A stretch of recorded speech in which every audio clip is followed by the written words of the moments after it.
tentang bagaimana pentingnya pelacakan kontak, testing, dan isolasi COVID-19. Di mana sudah berhadir di studio Radio Extra FM narasumber kita. Ada pelaksana tugas Kepala Dinas Kesehatan Kabupaten Aceh Singkil, Pak Nurman, SKM. Assalamualaikum, selamat pagi jelang siang, Pak Kadis. Waalaikumsalam, selamat pagi jelang siang. Sehat, Pak? Sehat, alhamdulillah. Alhamdulillah. Kemudian ada Kepala Bidang Pencegahan dan Pengendalian Penyakit Dinas Kesehatan Kabupaten Aceh Singkil, Bapak Muhammad Raja Maringin, AMK. Assalamualaikum, Bapak. Waalaikumsalam warahmatullahi wabarakatuh. Sehat, Pak ya? Sehat. Alhamdulillah ya. Tetap jaga imun gitu, Pak ya? Insyaallah. Insyaallah ya. Baik, selama kurang lebih 1 jam ke depan, Ekstra Maniasma Anda nanti juga dapat bergabung di layanan interaktif kita di 0811 648 1048, tapi setelah paparan dari narasumber kita tentunya tentang bagaimana pentingnya pelacakan kontak, testing, dan isolasi COVID-19. Kita tahu hingga saat ini kasus penularan COVID-19 di Kabupaten Aceh Singkil masih saja terus terjadi. Nah, baru-baru ini status kita juga zona merah. Nah, ini apakah masih zona merah atau bagaimana ya, atau sudah berubah jadi oranye atau kuning atau sudah hijau ya. Kemudian bagaimana ya seyogyanya sesuai dengan instruksi Mendagri ya untuk penerapan pembatasan kegiatan masyarakat untuk level 3 ya, PPKM level 3. Nah, ini sejauh bagaimana penerapannya di Kabupaten kita Aceh Singkil. Saya langsung ke Pak Kadisnya dulu nih, Pak PLT Kadis nih, Pak Nurman. Bagaimana Pak untuk status kita saat ini, Pak? Zona merah atau sudah berubah nih, Pak? Terima kasih. Ya. Status kita saat ini klub klip ya. Klub klip. Iya. Jadi kenapa klub klip? Kita kuning, Ya. oranye, Ya. kemudian Merah. Ya. balik ke oranye lagi. Balik lagi ke oranye. Kemudian merah, sekarang pada saat ini balik ke oranye. Itu jangka waktunya klub klipnya berapa hari, Pak? Kita yang terakhir dari tanggal 8 Agustus, tanggal 8 Agustus sampai sekarang kita menyandang masih oranye. Masih oranye ya. Berarti sekarang oranye nih, Pak, statusnya. Oranye kita. Oke, baik. Sekarang. Bagaimana sesuai dengan instruksi Mendagri yang diterapkan PPKM level 3 untuk Aceh Singkil? Sejauh mana penerapannya sampai saat ini? Sesuai dengan instruksi Menteri Dalam Negeri ya, tentang PPKM nomor 26 tahun 2021, seharusnya pada level 3 kita itu yang pertama sekali pelaksanaan kegiatan belajar mengajar. Belajar mengajar, Pak. Iya, itu dilakukan secara daring atau kalau istilahnya kita di sini BJJ. Belajar jarak jauh. Kemudian pelaksanaan di tempat kerja. Pelaksanaan di tempat kerja itu 75%, yang 25% itu from office. Kemudian yang 75% itu dari from home atau bekerja dari rumah. Itu dengan protokol kesehatan yang sangat ketat. Kemudian pelaksanaan kegiatan pada sektor esensial kesehatan, bahan pangan, kemudian ini adalah bahan pokok beroperasi 100% dengan mengatur pola jam operasionalnya, penerapan protokol tetap secara ketat. Itu pasar, Pak ya? Iya. Pasar? Bukan, yang esensial. Oh, esensial. Esensial. Oke. Termasuk tenaga kerja kesehatan, kemudian bahan pangan yang masuk dari Sumatera Utara, ya, gitulah. Kemudian untuk pasar, pasar tradisional atau kaki lima, toko kelontong, dia diizinkan buka. Diizinkan buka. Diizinkan buka menurut Mendagri nomor 26 tahun 21 ini. Ada catatannya nggak, Pak? Tapi dengan protokol yang sangat ketat. Kemudian ditambah lagi pengaturan teknisnya diatur oleh pemerintah daerah. Kemudian kegiatan makan minum di tempat umum juga ini dibatasi, terutama rumah makan, warung makan, restoran ini harus menerapkan protokol kesehatan yang sangat ketat. Kemudian yang sangat menarik bagi kita adalah untuk resepsi pernikahan. Nah, ini nih. Ini yang masih terus terjadi dan bahkan menimbulkan pro kontra. Kenapa anak sekolah PJJ pesta masih berlangsung? Iya, betul. Benar, di Imendagri ini dikatakan untuk resepsi pernikahan dan hajatan paling banyak 25%. 25% dari kapasitas yang ditampung. Artinya kalau ruangan tempat pesta itu biasa bisa digunakan 100 orang, sekarang tinggal 25 orang. Ini yang kita sering kita dengar bahwa hajatan itu kok masih bisa anak sekolah. Memang di dalam Permendagri ini sudah diatur, diperbolehkan ya.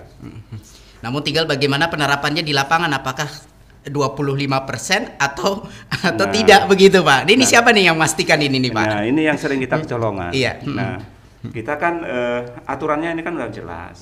Tapi kenyataan di lapangan, nah tugas siapa yang mengawal ini? Betul. Nah, seharusnya paling tidak di sana kalau setiap ada hajatan itu paling tidak ada Satpol PP yang untuk menerapkan ini, kan?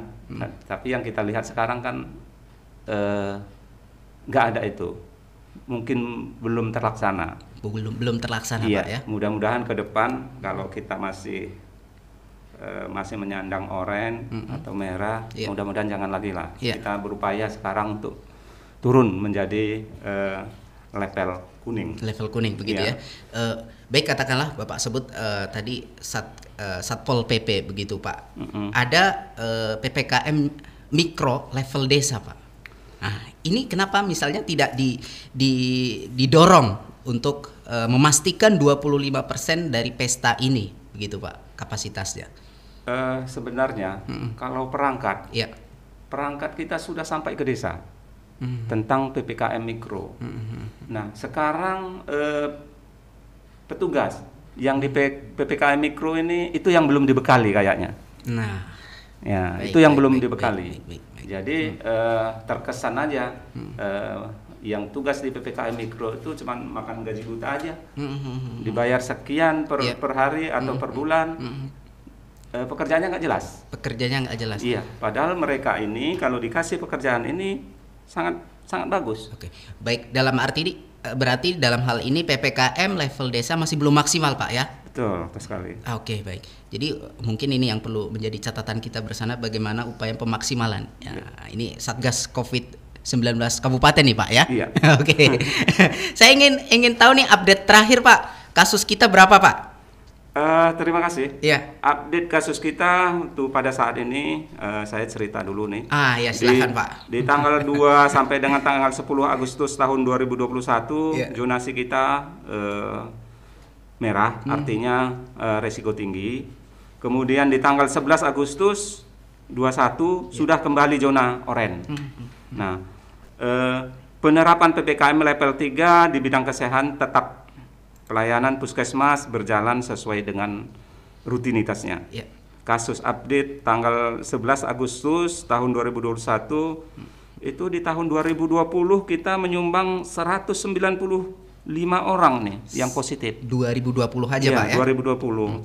Kemudian angka kesembuhan itu ada 188 orang, yang meninggal itu ada 7 orang. Kemudian di tahun 2021 saat ini itu baru di bulan Agustus ini ya, awal Agustus kita yang positif itu 348 orang. 348 orang untuk tahun 2021, Pak ya? Iya. Kemudian yang sembuh memang cukup tinggi, 236 orang. Yang dirawat di rumah sakit saat ini masih itu 13 orang. Yang masih isolasi mandiri ada 85 orang, yang meninggal ini 14 orang. Tambah semalam satu lagi, ini belum terupdate, berarti sekarang udah menjadi 15 orang. Sudah 15 ya. Iya. Dan kecamatan yang paling banyak kasusnya itu adalah kecamatan Gunung Meriah. Gunung Meriah, Pak. Iya. Kecamatan kita. Kecamatan Gunung Meriah yang menyumbang tertinggi. Oke, baik. Kemudian di tahun 2020 baik 21 itu totalnya ada 543 orang yang terkonfirmasi positif. Oke, baik. Kemudian yang sembuh cukup tinggi 424 orang, yang isman ada 85 orang. Kemudian yang dirawat di rumah sakit ada 13 orang saat ini. Kemudian yang meninggal itu totalnya udah saat ini menjadi 22 orang. Oke. Pak PLT, kalau lihat dari jumlah kasus setiap bulannya dari tahun ini aja Pak, tahun 2021 dari Januari hingga sekarang Agustus itu trennya naik atau turun Pak? Justru melonjak tinggi nih, meroket dia. Meroket Pak ya? Meroket. Jadi meroketnya itu dimulai dari bulan Mei ya. Bulan Mei, Juni, Juli terus meninggi dia. Agustus apalagi tambah meroket dia. Oke, baik. Inilah yang kita harapkan supaya kesadaran masyarakat supaya menjadi menurun. Oke, baik. Saya ke Pak Kabid, Pak Muhammad Raja Maringin, di bidang P2P ya, pencegahan dan pengendalian penyakit. Nah, untuk di bidang Bapak ini dalam upaya penanganan COVID-19 itu apa saja Pak yang dilakukan Pak, upaya-upayanya Pak?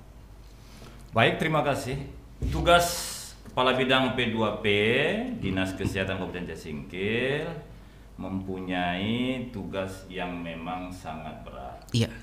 Yaitu membantu Kepala Dinas Kesehatan dalam merumuskan kebijakan teknis dan kebijakan pelaksanaan serta mengkoordinasikan penyelenggaraan kegiatan pengendalian pemberantasan penyakit yang meliputi pengamatan penyakit, pencegahan dan pemberantasan penyakit serta penanggulangan masalah kesehatan.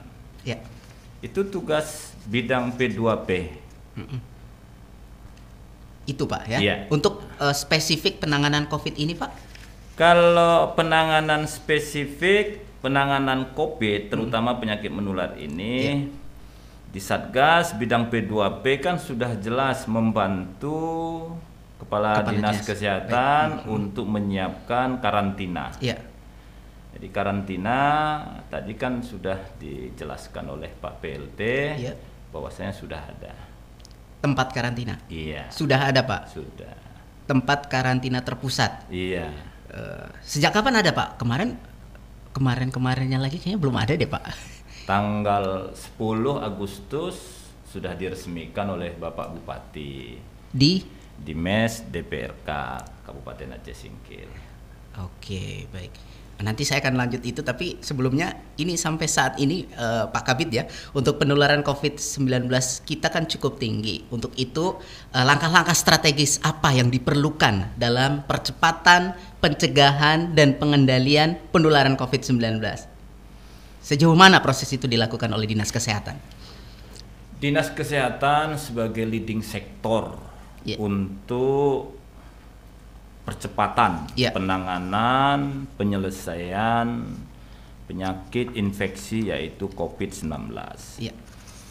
Di awal tahun 2021 agar seluruh komponen masyarakat, apakah memang dia sektor pemerintah ataupun sektor swasta ataupun sekalipun masyarakat biasa, Perbub 32 tahun 2020 tentang penegakan disiplin protokol kesehatan semestinya itu berjalan semaksimal mungkin.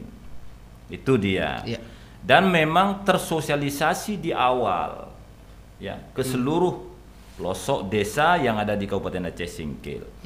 Perbub inilah semestinya secara maksimal dijalankan. Agar apa? Supaya menjadi satu alat instrumen untuk memutus mata rantai penularan. Tadi udah dijelaskan oleh Pak PLT tadi, bahwasanya ya pesta ini sulit.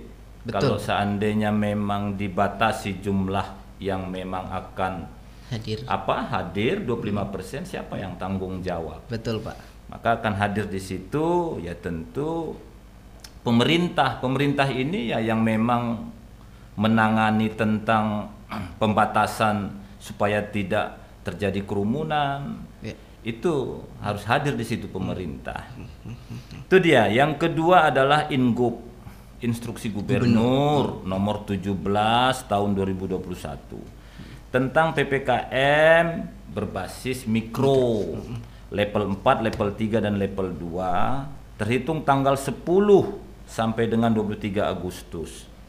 Jadi mulai tanggal 10 sampai tanggal 23 Agustus itu wajib dijalankan. Supaya apa? Supaya putus rantai penularan COVID ini. Jadi masyarakat kalau memang tidak penting sekali, janganlah bepergian, janganlah beraktivitas, kecuali yang disampaikan oleh Pak PLT tadi yang sifatnya esensial dan kritikal. Itu dia yang perlu memang dilaksanakan, kami laksanakanlah di Dinas Kesehatan, langkah-langkah yang strategis. Pak, untuk mencegah penularan ya, kita mendengar istilah pelacakan, pemeriksaan, isolasi. Nah, ini kemudian seberapa pentingnya dan sejauh mana ya ini berjalan di lapangan, Pak? Sangat penting sekali ya. Karena kenapa? Pelacakan ini kan memutus mata rantai penularan. Betul. Itu dia. Dan memutus kasus sedini mungkin, karena kasus konfirmasi dapat menularkan kepada orang lain. Itu dia, hingga 14 hari sejak timbul gejala. Nah, istilah kontak erat istilah kontak erat ini COVID-19 dia ada mempunyai 4 item, 4 jenis dia. Pertama, kontak atau tatap muka atau berdekatan dengan kasus konfirmasi dalam radius 1 meter selama 15 menit atau lebih. Itu dia yang dikatakan kontak erat. Yang kedua, bersentuhan fisik langsung dengan kasus konfirmasi seperti berjabat tangan dan sebagainya. Ketiga, merawat langsung kasus konfirmasi tanpa APD sesuai standar. Itu dikatakan kontak erat. Satu rumah tangga ada kasus konfirmasi, dirawat oleh anaknya, atau si anak yang kasus konfirmasi dirawat orang tuanya, tapi tanpa APD, itu memang betul-betul kontak erat. Yang keempat, situasi lainnya dianggap beresiko seperti yang disampaikan oleh Pak PLT tadi.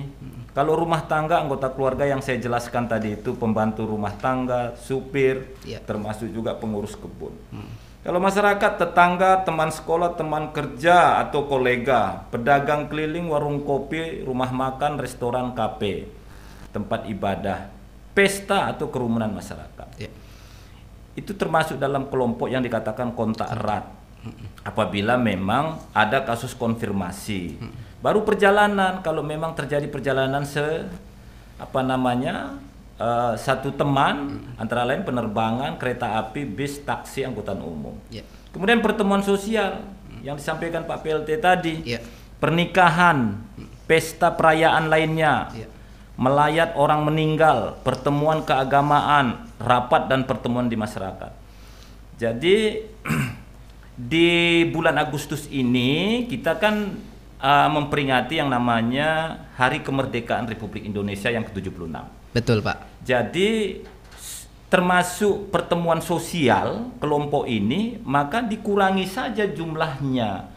Karena kita memang sudah ada Ingup barusan keluar nomor 17 tahun 2021, maka jumlah atau kuantitas yang hadir di situ hanya 25%. 25% saja. Pelaksanaan tetap dijalankan sesuai dengan protokol kesehatan, jaga jarak.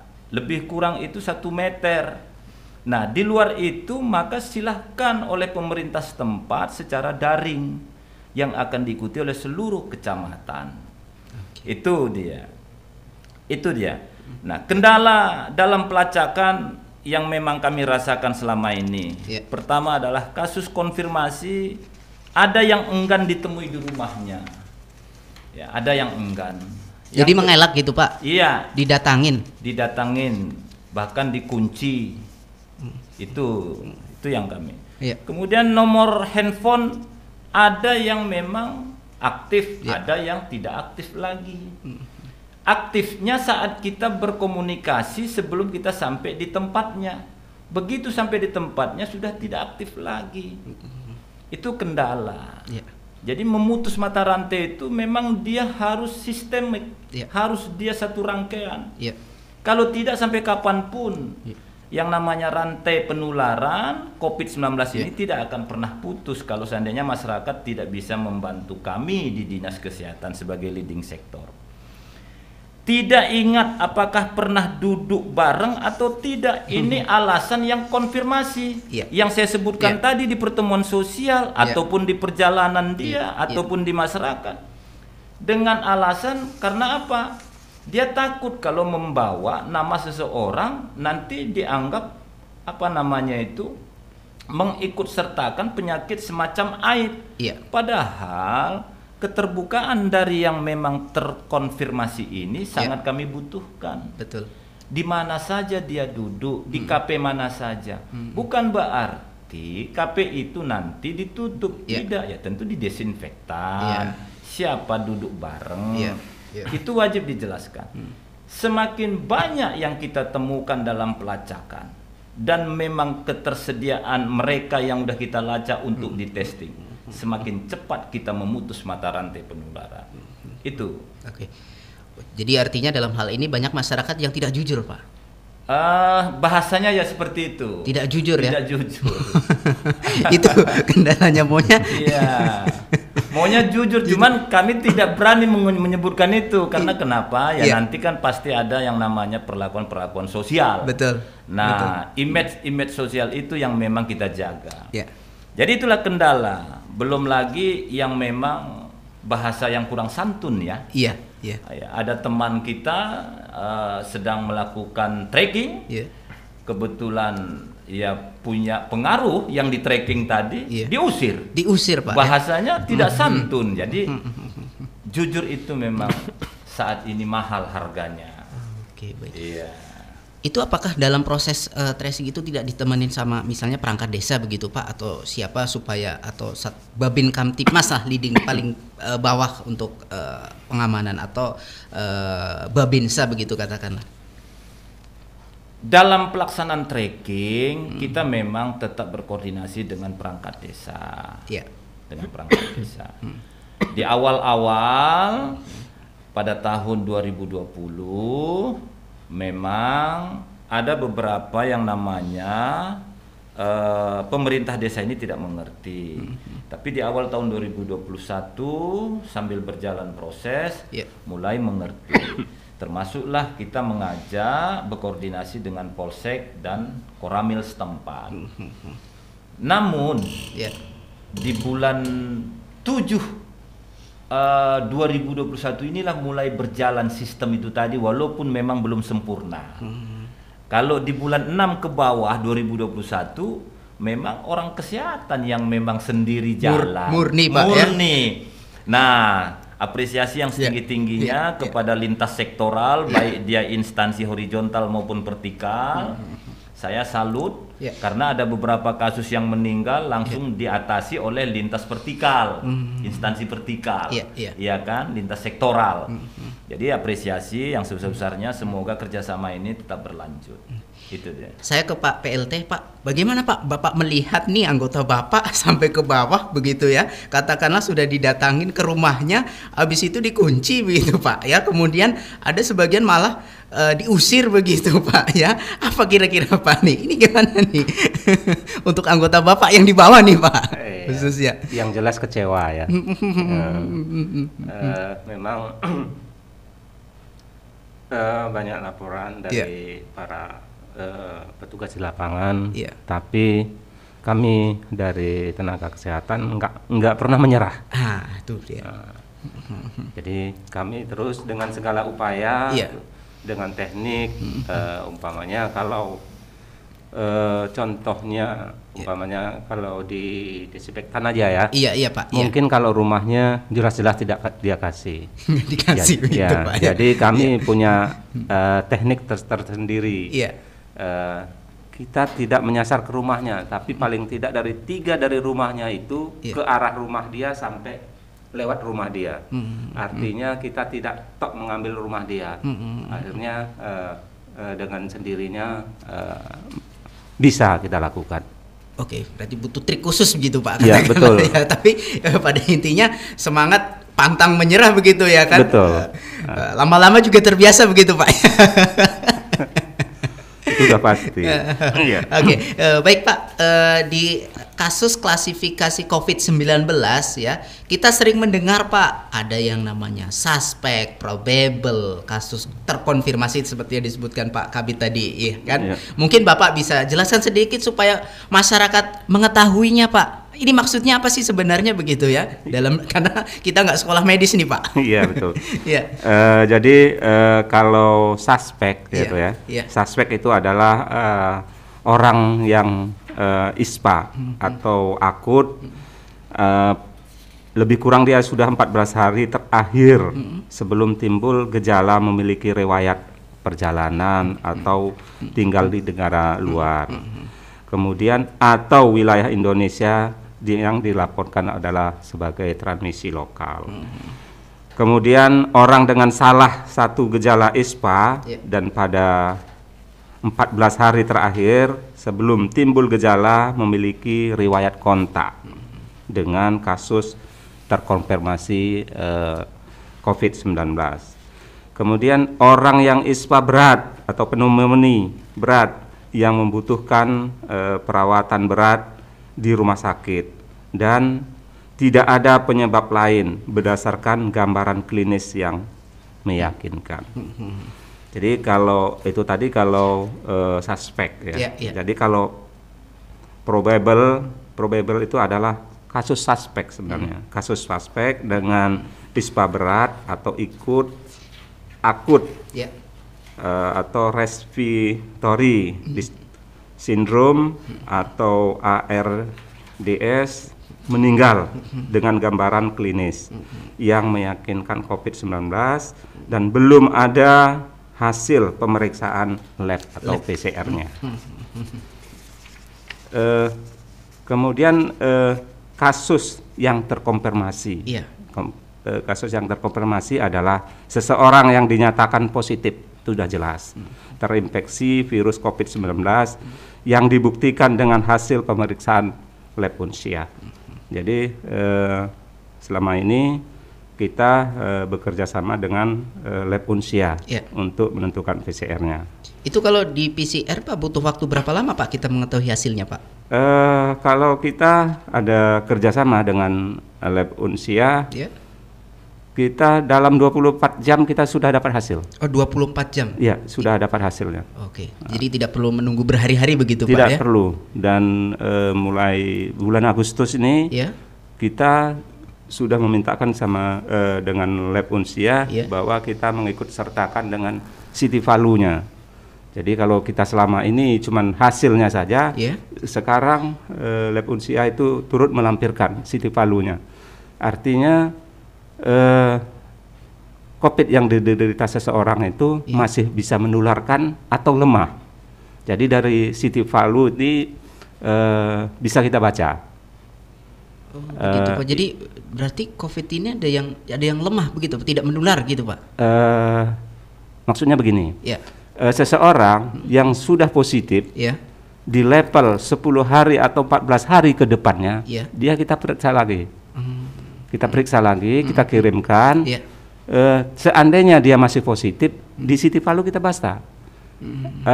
Kemudian walaupun dia positif, tapi untuk menularkannya sudah lemah. Artinya tinggal menunggu penyembuhan. Artinya dia tidak menularkan walaupun dia positif. Itu yang maksudnya kita meminta city value-nya. Oke, mungkin berarti dalam hal ini mungkin yang tadinya dirawat di rumah sakit beralih ke isolasi begitu Pak ya? Iya, betul. Oh, makanya ada yang saya lihat update status COVID-nya itu ada yang tadinya dirawat di rumah sakit kemudian beralih ke isolasi mandiri di rumah. Iya. Berarti itu dasarnya itu Pak ya? Iya betul. Oke, baik ya. Iya, Pak PLT tadi menyebut hasil dari itu PCR-nya bisa dalam tempo 24 jam bisa langsung kita ketahui hasilnya begitu. Jadi tidak perlu menunggu lama lagi. Artinya ini 24 jam kan, ini kan ada waktu nih Pak ya, dari pertama pengambilan sampai katakanlah nunggu waktu 24 jam. Ini kalau setelah diambil, langkah mereka yang diambil swab PCR-nya apa Pak? Yang diinstruksikan begitu katakanlah. Terima kasih. Ya. Kita setelah kita ambil sampel dari seseorang, baik itu yang diambil dari tenaga dinas kesehatan mau di rumah sakit, jadi kita anjurkan kepada mereka supaya isman sebelum keluar hasilnya. Kemudian hasil dari pemeriksaan ini akan kita kirim di malam, pagi sudah dikerjakan di lab Unsia, sore sudah keluar hasilnya. Kemudian dikirim, kemudian kita sebarkan ke rumah sakit dengan tim tracking di dinas kesehatan. Oh, artinya dalam hal ini yang pas habis di tes itu ya isolasi di rumah begitu Pak, sampai menunggu hasilnya. Iya, menunggu ya. hasil, betul. Jangan kemana-mana dulu gitu kan, betul. Sampai nggak tahu nih kalau misalnya udah kemana-mana tiba-tiba hasilnya positif, inilah tugas tim pelacak tadi begitu Pak ya. Malah merepotkan nanti tim pelacaknya. Merepotkan ya. Iya, betul. Ini nih makanya jangan bandel nih habis di swab gitu ya, katakanlah ya isolasi dulu ya, jangan kemana-mana dulu begitu ya. Itu nih Isra Mania semua ya. 0811481048 ya. Kita coba. Oke, terputus sepertinya ya. Dicoba kembali di nomor yang sama tentunya ya. Dan saya ke Pak Kabid nih, Pak Raja Maringin nih, Pak Kabid ya. Ini tentang status kita yang sudah zona oranye gitu Pak ya. Berapa sih Pak target pemeriksaan dan pelacakan kita dalam satu harinya Pak? Baik, zonasi merah dapat saya sampaikan kepada pendengar Radio Ekstra dimanapun berada. Ya. Bahwasanya Aceh Singkil menyandang zonasi merah itu mulai dari tanggal 2 sampai dengan tanggal 10 Agustus 2021. Turun di tanggal 11 Agustus 2021 sampai saat ini menjadi zonasi oranye yang telah disampaikan oleh Pak PLT tadi. Kalau berdasarkan standar WHO, Bung Sahat, untuk memastikan sebuah daerah bebas dari penyakit COVID-19, maka perlu setiap harinya 1.000 orang kita testing.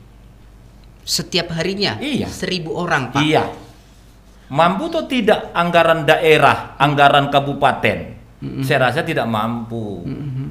Karena kenapa? Ya tadi disampaikan oleh Pak PLT bahwasanya pembacaan sampel itu kita kerjasama dengan pihak lab Unsia. Betul Pak. Jadi harga satuannya kan sudah tertera di MOU. Jadi kalau standar WHO itu standar. Standar Pak. Iya, 1.000 orang setiap hari wajib kita testing. Wajib kita testing. Apakah memang dia itu kelompok yang sudah di tracing dari terkonfirmasi, atau yang memang mengalami apa yang disampaikan oleh Pak PLT tadi, kasus suspek maupun kasus probable. Itu dia. Maka kalaupun nanti hasilnya tidak ada yang memang positif, kita belum puas juga, harus ada hasil yang positif di bawah 5%. Maka berhasil daerah itu untuk menekan angka penularan COVID-19. Itu dia. Nah, jadi saat ini dia kan berdasarkan kasus konfirmasi. Kalau berdasarkan kasus konfirmasi, terkadang itu tadi yang disampaikan oleh Bung Sahat tadi. Belum ada kejujuran dari masyarakat untuk pengakuan dia bahwasanya dia duduk bareng ataupun dia pernah memang gabung dengan yang terkonfirmasi. Itu dia yang dapat saya sampaikan. Pak PLT tadi sempat disinggung sama Pak Kabid nih soal tempat isolasi terpusat begitu ya, yang kabarnya sudah diresmikan pada hari Selasa kemarin Pak ya. Mohon informasinya Pak, ini tempatnya di mana, kemudian di ruangan itu tersedia apa saja, dan kemudian siapa saja yang berhak dirawat di situ Pak? Terima kasih. Ya. Memang benar. Ya. MES DPRK kita mohonkan supaya untuk diberikan untuk sebagai isolasi terpusat. Ya. Jadi syukur alhamdulillah kami terima kasih kepada Bapak Ketua DPR yang telah berkenan meminjamkan MES untuk kepentingan masyarakat. Di tanggal 10 Agustus kemarin kita launchingkan atau kita resmikan, kita mohonkan kepada Bapak Bupati bersama Forkopimda meresmikan ruangan walaupun secara sederhana. Tapi MES ini kita harapkan adalah untuk OTG. Untuk OTG. OTG, kemudian pasien yang terkonfirmasi positif yang ringan, saja, atau pasien yang telah dirawat di rumah sakit, yang telah menunjukkan gejala kesembuhan, perlu istirahat, ini yang kita peruntukkan. Jadi kalau sudah agak ada gejala yang sedang, itu kita rujuk tetap ke rumah sakit. Jadi benar kita sudah siap di sana, perawat, bidan walaupun dokternya, kemudian dibantu oleh TNI dan Polri. Jadi di situ ada berapa ruangan, Pak? Kita siapkan itu memang MES itu 25 ruangan. 25 ruangan. Yang kita isi tempat tidur itu 20 ruangan. Artinya di sana di tempat tidur itu sudah enak lah, sudah nyaman. AC-nya setiap ruangan ada, tempat tidur nyaman, bantal, kemudian meja kecil ada. Mudah-mudahan kita buat sejaman mungkin. Oke, baik. Untuk petugas kesehatannya ada yang stay di situ, Pak? Setiap hari itu petugas kesehatan itu ada bertiga, ditambah supir ambulan 1, berarti berempat. Dokternya ada, Pak? Dokter ada. Ya? Perawat 2, dokter 1, supir ambulan 1, tambah TNI 1, Polri 1. Jadi biar nggak ada keraguan-raguan anggota kita yang turun di lapangan ini. Oke, saya ke penelpon di layanan telepon. Halo? Halo? Oke, sepertinya terputus ya. Dicoba kembali di nomor yang sama. Jadi Pak, kalau di ruangan itu untuk suplai makanan begitu Pak, tersedia Pak setiap harinya? Kita sediakan. Untuk makanan kita sediakan. Oke. Pak, saya ke penelpon dulu Pak. Halo, Assalamualaikum, selamat pagi menjelang siang. Ya, dengan siapa Bapak? Bapak Gunawan. Pak Gunawan di mana Pak? Di Rimo. Gunawan di Rimo. Silahkan Pak, pertanyaannya Pak. Iya, ini bahas masalah COVID ya, penanganan COVID ya. Iya. Itu, ini kan kasus COVID makin hari makin bertambah. Dikarenakan simpang siur pemberitaan dan tidak ada lagi kepercayaan masyarakat. Mungkin masyarakat sudah bosan ya, masalah COVID ini udah 2 tahun belum selesai. Jadi ada yang meninggal, kadang-kadang penyakit bawaannya pas sampai rumah sakit meninggal COVID. Saya pribadi sih saya percaya virus itu ada. Yang ingin saya tanyakan, kalau meninggal di rumah sakit, biaya untuk yang COVID itu berapa dapat rumah sakit? Kalau satu pasien meninggal itu yang pertama. Yang kedua, masalah vaksin. Misalnya vaksin itu dari luar negeri udah lewat BPOM Jakarta, kita bilang lah negara udah lewat BPOM-nya. Apakah sampai provinsi itu ada dicek BPOM lagi? Saya siap di provinsi pada distribusi ke kabupaten, apalagi ada dicek BPOM-nya. Nanti kalau memang nggak ada sampai ke situ pengawasannya, masyarakat ini pandai saja nggak mau divaksin, saya ragu nggak ada pengawasan sampai ke situ. Bisa-bisa itu vaksin yang dulu Sinovac ini lain mereknya ataupun lain jenisnya. Oke. Bisa. Itu yang kedua, yang ketiga, yang terakhir. Bupati selalu mengajarkan edukasi masyarakat hidup bersih dan menjaga imun tubuh. Jadi masalah yang apakah pernah nggak pemerintah daerah Aceh Singkil memberikan semacam istilahnya pudingnya untuk masyarakat yang lansia aja. Tidak usah kita lansia dan fakir miskin. Dan kalau dibilang masyarakat ceroboh tidak memakai masker, tapi nyatanya Bupati 2 kali udah kena COVID. Berarti Bupati ceroboh juga dong. Oke, baik. Ya, itu aja itu. Ya, nanti kita sambung lagi. Itu aja Pak Gunawan. Iya. Oke, terima kasih Pak Gunawan ya. Iya, terima kasih. Ini diborong kayaknya pertanyaannya 3 Pak. Banyak nih pertanyaan dari masyarakat nih Pak. Gimana nih? Pasien meninggal di rumah sakit COVID begitu ya. Kemudian ada nggak kira-kira apanya begitu? Apa namanya? Biaya untuk santunannya tuh atau apanya? Silakan Pak Kadis mungkin Pak. Terima kasih. Ya. Sebenarnya ya, berapa sih rumah sakit dapat kalau pasien COVID itu meninggal? Kan gitu kasarnya. Jadi terima kasih Pak Gunawan. Pak Ridwan ya. Pak Gunawan tadi Pak Gunawan. Sebenarnya Pak, ini ranahnya rumah sakit yang harus menjelaskan. Jadi kita dinas kesehatan tidak tahu persis ini. Tidak tahu persis ini berapa sebenarnya dia dapat. Tapi ada Pak. Kalau menurut informasi. Sebenarnya tidak ada. Tidak ada Pak. Iya, terkecuali dalam penanganannya. Kalau yang menjadi penanganannya, jasanya itu mereka dapat. Kemudian ini vaksin dicek BPOM lagi nggak? Ini juru bicara vaksin nih sekaligus Pak Raja nih, silakan Pak. Baik, terima kasih Pak Gunawan telah menyampaikan keluhannya. Jadi BPOM itu secara regional Pak Gunawan tetap ada kantor pembantunya. Jadi kalau di pusat BPOM pusat, kalau di provinsi BPOM provinsi. Maka provinsi itu terbagi ada berapa kabupaten kota, nanti ada regionalnya. Kalau Aceh Singkil tunduknya ke Loka BPOM Aceh Selatan Pak Gunawan. Jadi kita tunduknya ke Aceh Selatan. Kebetulan di situ kantor Loka BPOM-nya. Dan beliau sebelum pelaksanaan vaksinasi, Kepala Loka BPOM Aceh Selatan tadi sudah datang ke Singkil. Ngecek itu rantai dingin, ya tempat penyimpanan vaksin. Dicek itu bagaimana kesiapan daripada puskesmas.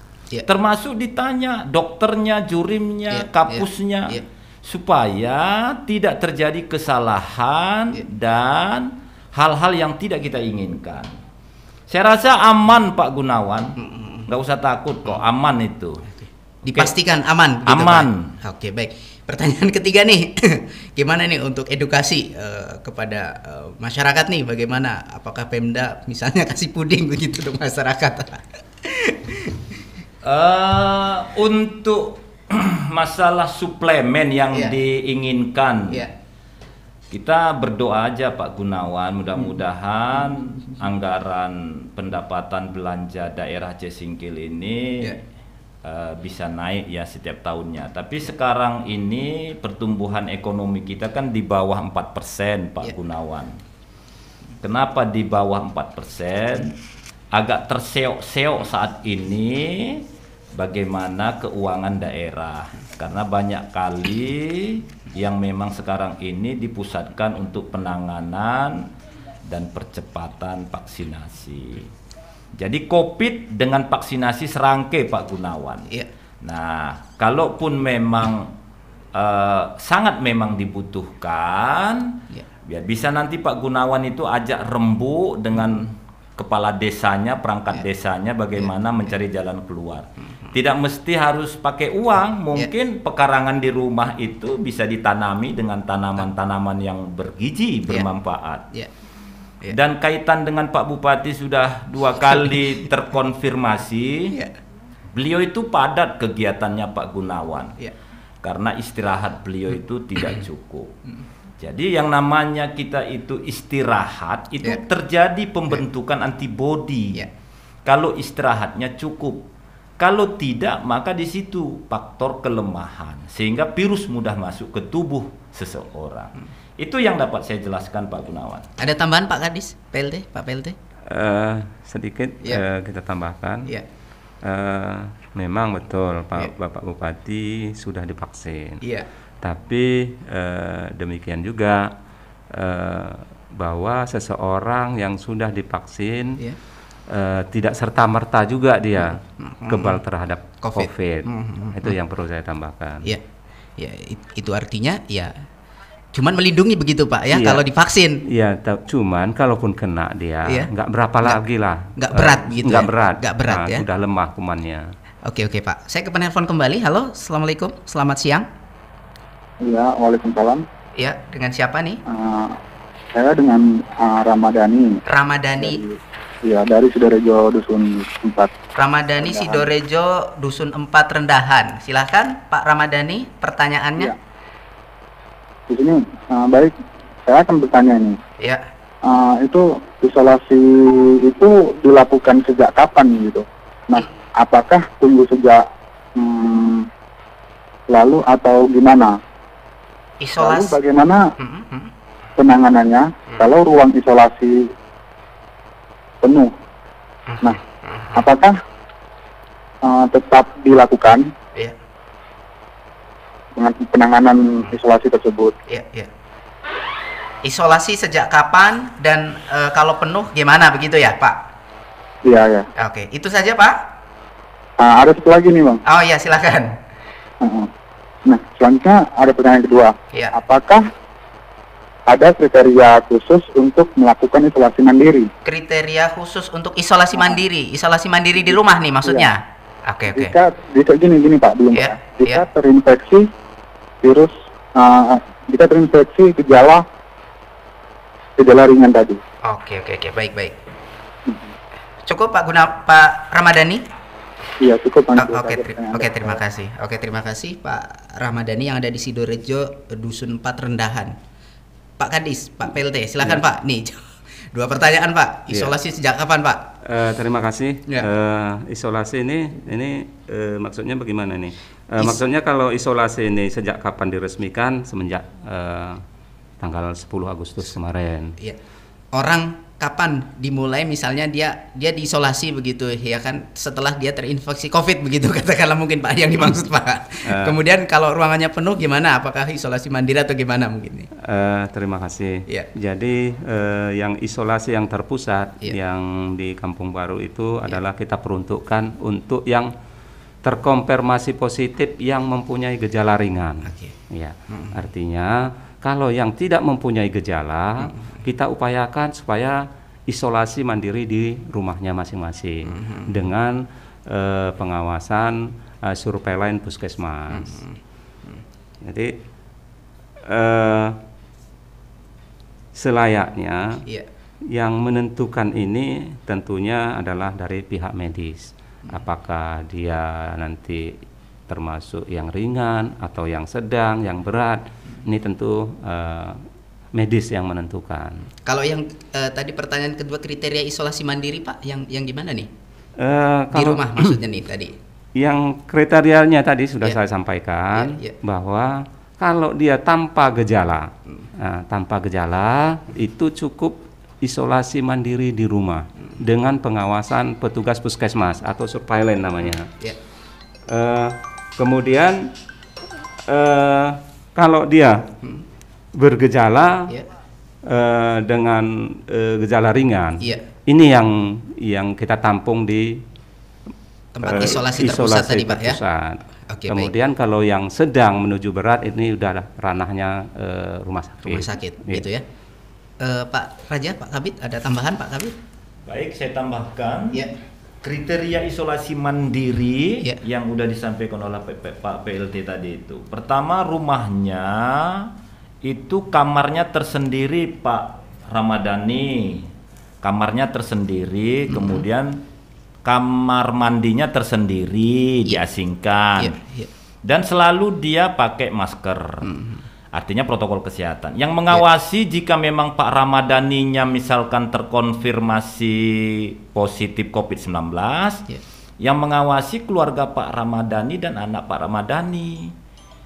Begitu dia. Jadi kamar mandinya tersendiri, tempat tidurnya tersendiri, waktu makan nantinya diantar tersendiri. Boleh. Tapi kriterianya itu dia sesuai dengan KMK itu. Keputusan Menteri Kesehatan. Nah, jadi kamar mandi tadi itu ada juga yang namanya BAB-nya, klosetnya. Jadi tersendiri, ada dispensernya. Itu dia, dan hand sanitizer-nya. Itu dia. Boleh Pak Ramadan nih. Artinya dalam hal ini kerjasama antar keluarga Pak ya, di dalam rumah itu Pak ya. Iya, tracernya, pengawasnya itu tadi istri, kalau yang kena suami dan anak. Jadi selalu diupdate, dilaporkan ke Puskesmas yang disampaikan oleh Pak PLT tadi, ke surveillance, surveillance Puskesmas. Ini ya foto hari ini bapak saya, mama saya, misalkan siapa yang terkonfirmasi. Boleh. Selama sesuai dengan interval klinisnya yaitu 14 hari. Itu dia, boleh. Baik. Saya ke Pak PLT, Pak Kadis. Pak, bagaimana upaya Bapak selaku pimpinan Dinas Kesehatan begitu dalam memaksimalkan Puskesmas dalam hal ini untuk pelaksanaan karantina atau isolasi tadi, Pak ya? Bagaimana upaya Bapak selaku pimpinan leading sektor Bapak nih untuk bagaimana memaksimalkan Puskesmas tadi, Pak? Silakan, Pak. Terima kasih.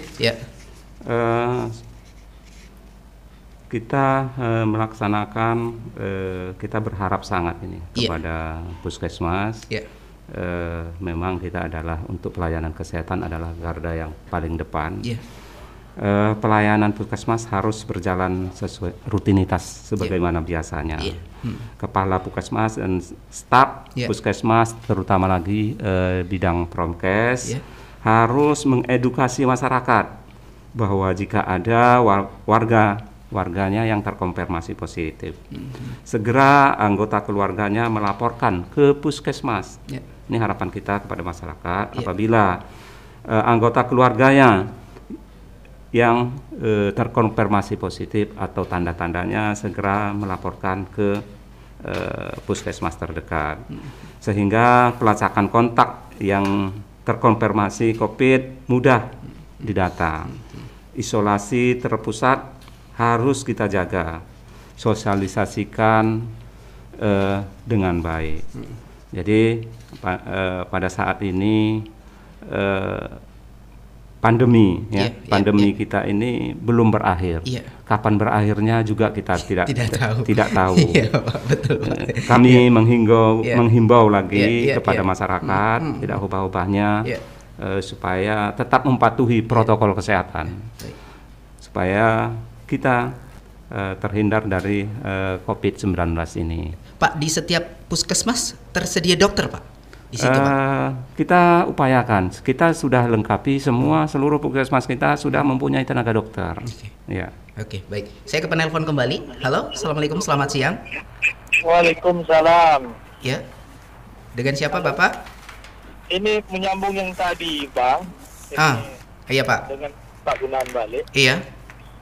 Ini seperti dijelaskan oleh Pak Kadis kita. Iya. Tentang masalah edukasi masyarakat. Iya. Setahu saya Pak Kadis bagian dari Satgas, mungkin ketua Satgasnya ya. Ketua Satgasnya itu Pak Bupati, Pak ya. Oh, Pak Bupati ya. Iya. Jadi pelaksananya pastilah Pak Kadis. Ini ada yang terkonfirmasi positif di lapas rutan kelas 2 Singgil. 5 orang. Iya. Berapa orang, Pak? 5 orang. 5 orang di lapas begitu. Kelimanya perempuan. Positif. Dan positifnya berita ini A1 hasil swab dari Puskesmas Singgil Utara. Iya. Sudah sekitar hampir 10 hari kalau saya tidak lupa. Ini belum ada balance-nya bahwa cek ulang apakah masih positif atau tidak. Jadi biar nanti kalau sempat di lapas itu kurang pengawasan dari pihak medis maupun pihak rutan, bisa-bisa narapidana yang itu berbaur, bisa-bisa semua positif. Baik. Itu yang pertama. Yang kedua menyangkut vaksin tadi.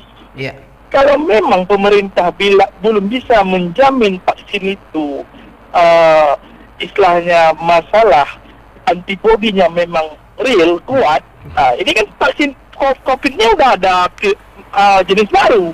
Jadi kita beli vaksin kan yang jenis sama. Ini jadi pemborosan anggaran. Kita kan harusnya itu siap dulu, tengok dulu apa memang yang kita butuhkan. Jadi intinya ini update vaksin begitu, Pak? Gimana? Update vaksin gitu? Iya, ini kan virus jenis baru. Dan masalah santunan, saya tadi nggak saya jelaskan, bukan masalah santunan. Ini setiap orang meninggal di rumah sakit, pasti rumah sakit itu dapat jatah. Kan banyak pasien COVID itu hampir 90% meninggal di rumah sakit, nggak ada yang di rumah, saya tengok. Pasti rumah sakit dapat jatah. Coba balik aja aturan tuh, balik aturan yang meninggal rumah sakit denda rumah sakitnya. Nah, nggak usah kasih jatah. Kan gitu, kalau yang untuk rumah sakit itu bukan masalah BPJS, karena COVID ini nggak ada satu pun sama BPJS, itu langsung anggaran dari pemerintah pusat. Oke, baik. Jadi masalah anggap aja kayak penyakit biasa. Saya yakin kasus meninggal di rumah sakit itu akan menurun kalau memang nggak ada dapat uang lagi dari pemerintah. Oke, itu aja, Pak. Oke, Bapak, tadi soal itu yang berhak menjawab mungkin orang rumah sakit begitu ya, Pak Gunawan ya. Oke, terima kasih Pak Gunawan ya. Oke, Pak, Pak tadi atau Pak PLT atau Pak Kabit nih, 5 perempuan di lapas katanya tadi, Pak ya. Kapan dites ulang begitu, Pak? Oh, baik. Ya. Terima kasih. Ya. Informasinya ini dari Pak Gunawan ya. Iya. Pak Gunawan. Jadi kalau memang terakhir misalkan diambil swabnya 1 minggu yang lalu, yang 1 orang itu, sehingga yang memang 4 orang ini terpapar dan kelima-limanya ini wanita. Nanti gini aja Pak Gunawan, bisa aja Bapak sampaikan kepada pihak lapas, ke Puskesmas Singkil Utara. Alurnya seperti itu. Maka Singkil Utara nanti koordinasi dia ke Dinas Kesehatan. Nanti tim akan turun untuk memastikan lagi apakah memang dia negatif atau masih positif. Bagus Pak Gunawan, terima kasih. Artinya secepat mungkin kita putus mata rantai di lapas supaya tidak bisa menularkan kepada penghuni ataupun warga binaan lainnya. Informasi yang telah Bapak sampaikan kepada kami. Terima kasih Pak, itu aja. Ini soal update vaksin tadi Pak. Satu lagi Pak PLT Pak. Terima kasih. Kalau update vaksin, sebenarnya vaksin itu kita menerima. Kita menerima memang dijatah, bukan kita yang membelanjakan atau yang membelikan. Jadi kita menerima dari provinsi, drop dari provinsi, ya itulah. Itu adanya, itu yang kita laksanakan. Di sisi lain, varian COVID ini bermutasi begitu. Apakah vaksinnya juga tidak diupdate begitu Pak? Tadi disampaikannya seperti varian Delta dan lain sebagainya, mungkin maksud beliau tadi. Terima kasih. Itu mungkin tentunya ada ahlinya yang menjawab itu. Epidemiologi, butuh penelitian.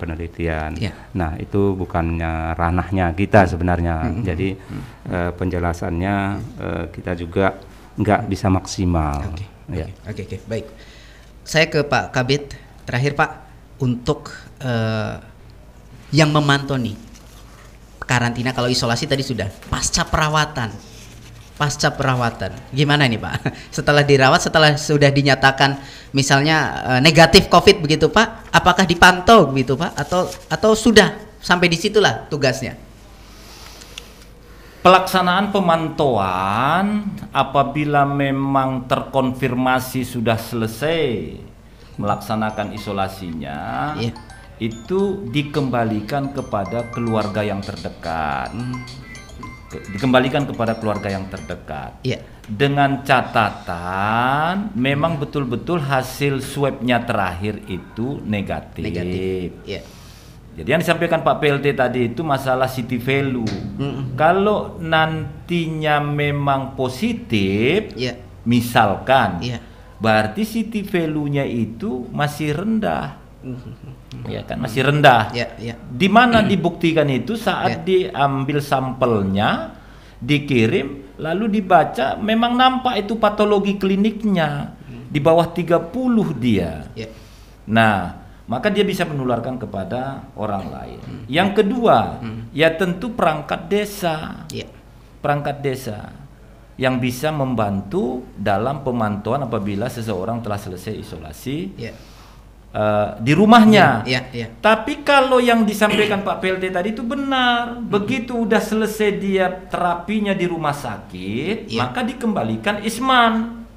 Itulah masuk ke ruang isolasi, terpusatkan.